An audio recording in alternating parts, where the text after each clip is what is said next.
Oh, okay. Ah, damn it. That would have been a good behind the scenes type. Yeah. All right. But that's what we do. We are live, fellas. Nice. All right. Hello, hello. Welcome to our very first rendition of the Boxing Jerks podcast. I'm Dan the Beast. Supersized present. Supersized. Today we're recording out of the Junction Complex out in Meadows Boulevard. Boulevard Mall. Sorry, not in Las Vegas. He almost sent me to the Meadows Mall. Yeah, sorry. You know what? My directions are shitty, bro. So today we're going to be talking about sports, boxing. In general. So Okay. This is basically sports talks from sports fans.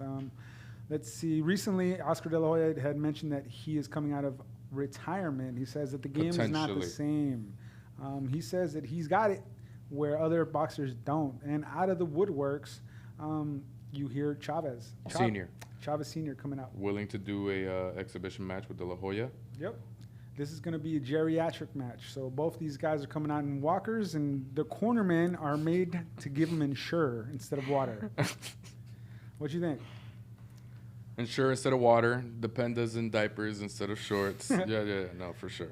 I mean, it'll be entertaining. I mean, Chavez De La Hoya 3, Yep. right?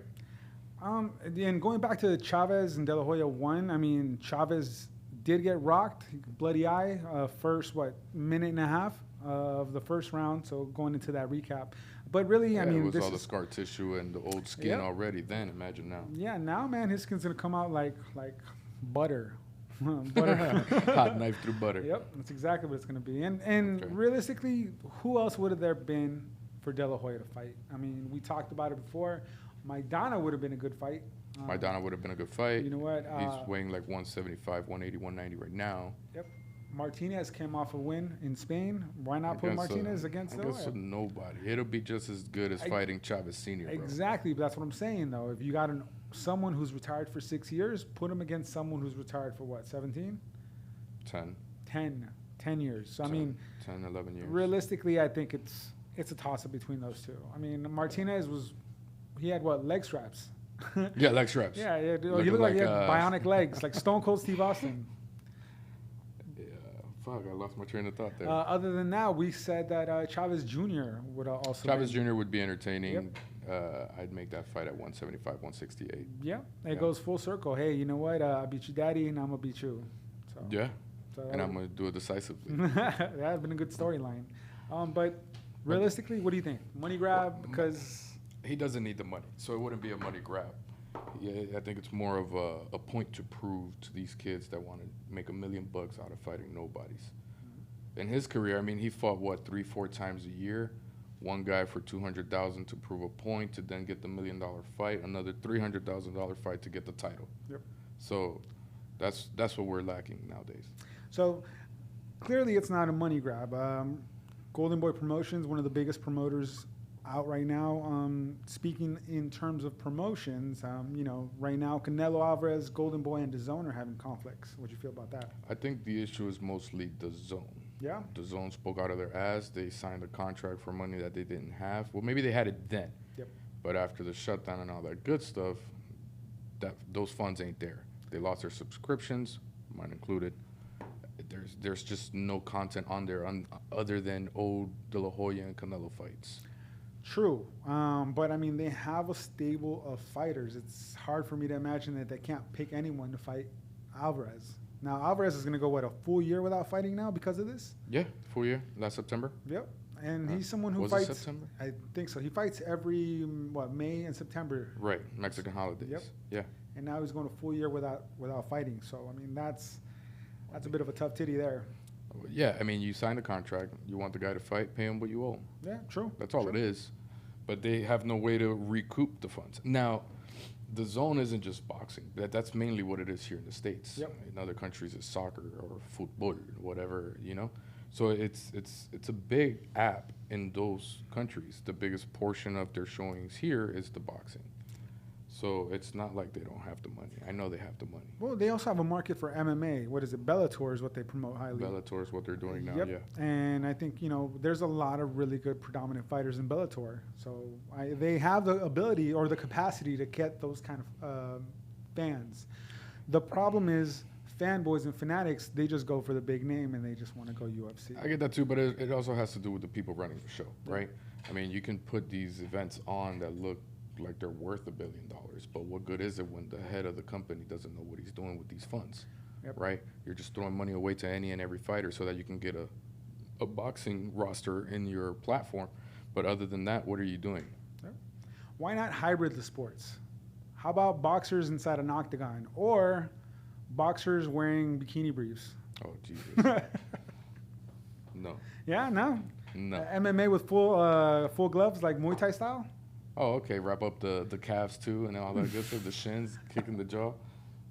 Stupid. Yeah. But other than that, you got anything you want to bring up? Recent events. What are we talking? Recent events. Posto and Ramirez finally fought. Yep. It got postponed twice before it happened the third time. It wasn't as easy for Ramirez as he thought it'd be. What about White versus Povetkin? Ooh. That's a really good nasty uppercut. Cinderella story there. Yeah. Cinderella man story. But see, White's always been overrated. He's a good journeyman, right? I don't think he's in the top 10. No, definitely not. Right? But he's definitely one of those guys that'll put his hands up and fight anybody in the top 10 and True. give him a good showing. Povetkin looked legit, for his age. He is older. He is older, yeah. And being older and having the capacity to pull off that kind of win, because realistically, you and I both saw the fight. We saw that White was winning every round. Yeah, knocked Povetkin down twice. But Povetkin he's not a rookie, bro. He's not. He's seasoned. He is a aggressive Russian-style fighter. And Right. Come forward, push the fight, Yes. make it difficult for the opponent. He angled him to where he got that uppercut. So a lot of people are saying that it was a lucky punch. Nope. I thought it was a perfect counter. Yep. Bro, he just pivoted. Yep, ducked threw down. Isn't that the same way he got knocked out by Anthony Joshua? Yep, Nasty uppercut. that's exactly the same way. Bruh. So now we know his weakness. So in that kind of spat, Ruiz told White to get the fuck out of here with his sympathy. Oh yeah, that post. Yeah, You on remember Twitter. the post? Yeah. So I mean, what do you think about a Ruiz White fight? I that'll be entertaining. Yeah. I think. I mean, given the circumstances, I mean, it depends on whether or not Andy Ruiz is going to take the fight seriously, right? True. Right. That last Joshua fight, man, I don't know what the fuck was up with that. He put up all this weight. So if he comes in as prepared as he was for the first Joshua fight, Okay. I'd say he'll run over. I wouldn't say he was very prepared for that fight, but I think he handled it well. Ruiz has hands. I think Joshua took the more defensive approach, and I think the first fight, Joshua was more like, "I got this. I'm just gonna." Right. He was overconfident. Yep, Overconfident. That's for what that it fight. was, and that's what So, got him the he was L. looking past him because it was, let me get this knockout real quick to try to potentially set up a fight with with Fury. Deontay Wilder. Oh, no, it was Wilder Wilder, okay. because he wanted that WBC belt. That's why he came to New York for the fight. Yep. See, He I'm wanted willing- to start his American fan base. Right. I'm willing to fight you in the U.S. Right. So let me run over this fat boy real quick, and then we set up our fight. Yeah, man, that was one step forward, 3 steps back for him, man. That sucks. Remember the meme with his spirit flying away? Ooh. After he got knocked down, you thought there'd be like coins on the floor or something. The Sonic coins. Yeah. The Sonic coins. You think that he dropped rings or something. Yeah. But other than that, I mean, I really think that Ruiz, if he puts his head together, man, Ruiz and White would be a good fight. I think, it is. yeah, Ruiz is fast and he's got hands and White's got that power. So They we're gonna almost see. have Andy Ruiz Areola fight together. You know That what? should be good too. Yeah. That With a should be good name too. like Areola, You would assume. you would assume, yeah, man, he's got some big tits. But yeah, anything else you got? Let's talk about the welterweight division. Okay. So there's what do you think about the Errol Spence Danny Garcia fight? You know what? It would be interesting knowing that Errol Spence hasn't fought in such a long time, but right now he's looking good. He's looking solid. He's been training with Charlo. So, you know, Danny Garcia said if he's not in it, don't take the fight. I mean, It's kind of a double-edged sword. if though. Errol Spence is half of what he was when he beat Sean Porter, Okay. he'll beat Danny Garcia decisively. Yeah. Danny Garcia's last fight was His last couple fights were questionable. Ivan Rekach was his very last fight. You know who that is? No. He's just a journeyman.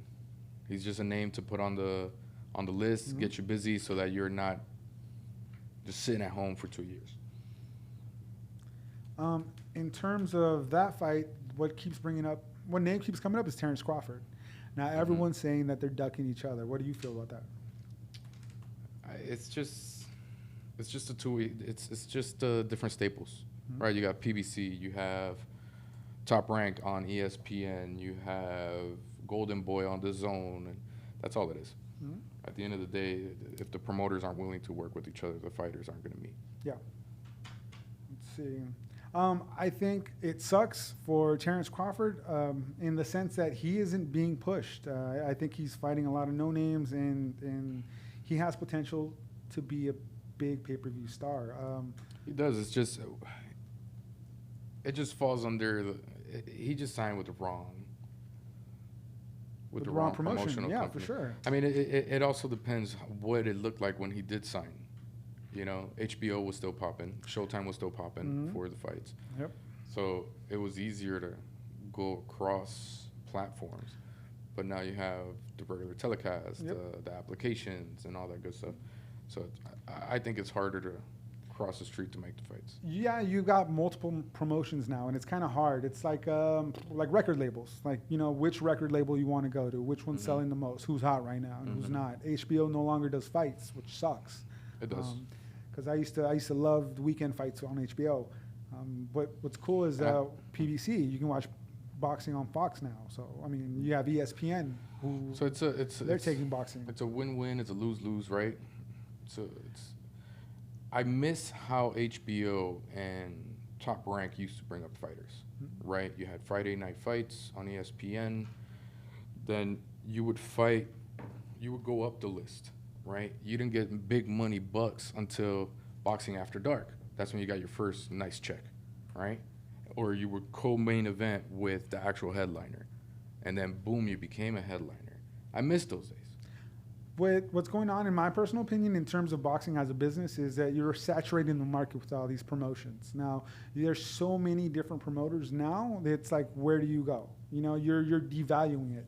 You used to look forward to the weekends on HBO or Showtime. Now you can go to ESPN, you can go to Fox, you can go to DAZN, you can go to all these different channels, and it's kind of diluting it, really. It's kind of watering down what the product was. If you look at boxing versus MMA right now, MMA is taking the cake. Well, yeah, MMA is what I dream that boxing will become one day. Yeah. Right? You got one head of the business, and if you don't want to fight him, you lose your title on to the next, right? Yep. And that's what I've always said. Boxing needs an organization, right? Right now, the title holder or the title companies are the ones, the organizations, the WBC, WBA, WBO, IBF. They're the ones calling the shots. They create these fake lists of contenders, right? Yeah. You're ranked 73 one day, and then you're number 2 on the list in 2 weeks because you beat, I don't know. Some nobody. Right? So you just need one head calling all the shots, making all the fights happen. Yep. When you said, and I'm glad you clarified that, because when you said that boxing, MMA is what you dreamt boxing would be, my first thought was that you just wanted boxers and less clothing. But I'm glad you clarified that. Yeah, thanks. Hey, I appreciate you. Yeah, you're welcome. Just boxers, no gloves, underwear, that's it. Yeah. Oil. A lot of oil. A lot of oil. A lot of oil. Like the old WWF. All right. So I think that is it for our first in-studio session. What'd you think?